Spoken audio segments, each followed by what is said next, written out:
Mga classmate, good morning. Magpalitada ako karon sa haligi mga classmate. Ako ipakita sa inyo kung saan ako pag-layout ang mga haligi. Kini gamit gini sa mga bago pang katuon og mason carpenter. Aron na pud mo gamay nga idea. Mao na akong napinishingan mga classmate. Ako ipakita sa inyo giunsa ako pag-layout. Akin nga building mga classmates sa tubangan, upat siya kahaligi. Payon diri. Ya, nga last nga wala pa na akong na-finishing. Unsa tong buhaton mga classmates nga street ng atong haligi. Payon dito sa pikas poste. Ay nga ni ra tong buhaton mga classmates. Magbutang tag nylon mga classmates nga guide payon dito sa pikas poste. Dito sa last nga poste, kini nga nylon. Nga moy atong guide nga di mahiwi ang atong haligi. Straight gyud siya tan-awon. Paingon dito sa ikaapat nga poste. Di ginatukwaon nga nylon mga classmate. Og di na to mahuman og finishing ang mga poste kay mao na atong guide sa atong layout. Para straight gyud atong haligi. Paingon dito sa tumoy. Kini akong last nga poste sa tubangan nga akong finishingan karon mga classmate. Ako pa ning layoutan. Amo na ang nylon gikan dito sa tumoy mga classmate. Paingon diri sa akong finishingan nga poste. Kini nga mo po akong himong guide paingon diri sa tumoy. Diya sa tumoy. Kini nga lansang mga classmate. Mao na po ni akong guide na po diri sa kanto. Diri nga kanto. Nara mo ni siya. Ako siya tuntunan mga classmate. Ako tong igon tong lansang dito sa ubos. Para dita maglisod pagtunton. Amo na ning lansang mga classmate. Katong igo dito sa ubos nga akong gituntunan. Ako na sa butan og nylon. Nga guide diri sa kanto. Nakatawad og nylon mga classmate. Ato i-check og utrog tunton mga classmate. Ug igo bagyot. Tuntunado kay mga classmate. Straight kayo ang kining atong tuntun o kining atong nylon sa kanto. Kini.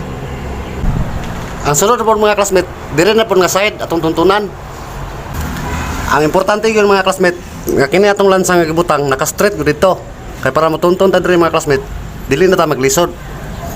Kay kung hiwi atong lansang mga classmate, mag-irog-irog ta diri, mausab na pud ang tuntun diri sa pika side. Okay na kay mga classmate. Tuntunado na. Ingato na magtuntun og haligi mga classmate nga dali ra. Ang ato na po sunod buhaton mga classmate. Magbuta na po tag nylon sa pikas, diri sa pikas kanto. Amo na ni mga classmate. Nakabutang na ko daan. Ingato rin po sa pag-layout ni mga classmate. Pero natay bantayanan mga classmate. Ato gisang i-target dito sa pikas poste. Kato nga poste. Unsa kabaga atong finishing diri mga classmate. Mao po ato i-target dito nga kabaga sa iyang finishing. Targetan na to ni nga nylon mga classmate o kanang isa. Og di ba siya bansiwag dito sa pikas poste. Okay kay mga classmate. Maka-finishing pa ko dito mga 3/4.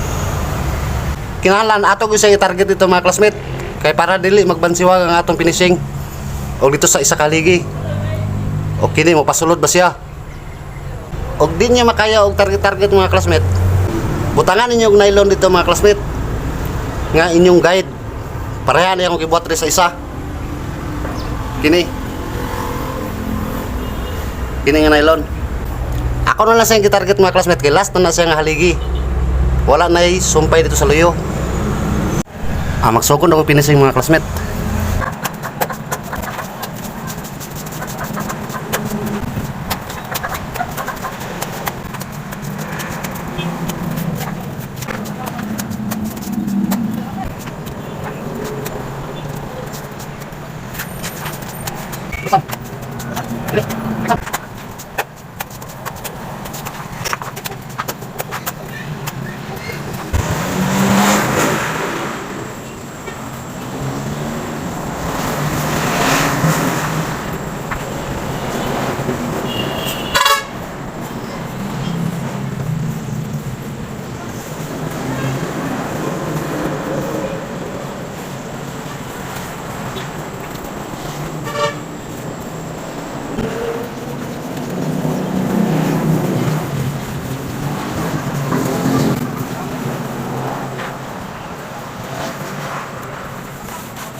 Apit na ako nahuman ng haligi mga classmate. Ay nga to na pag biyaot sa haligi. Dili na ko ito akong video. Kung nagustuhan niyo akong video mga classmate, pag-subscribe lang. Salamat. Thank you.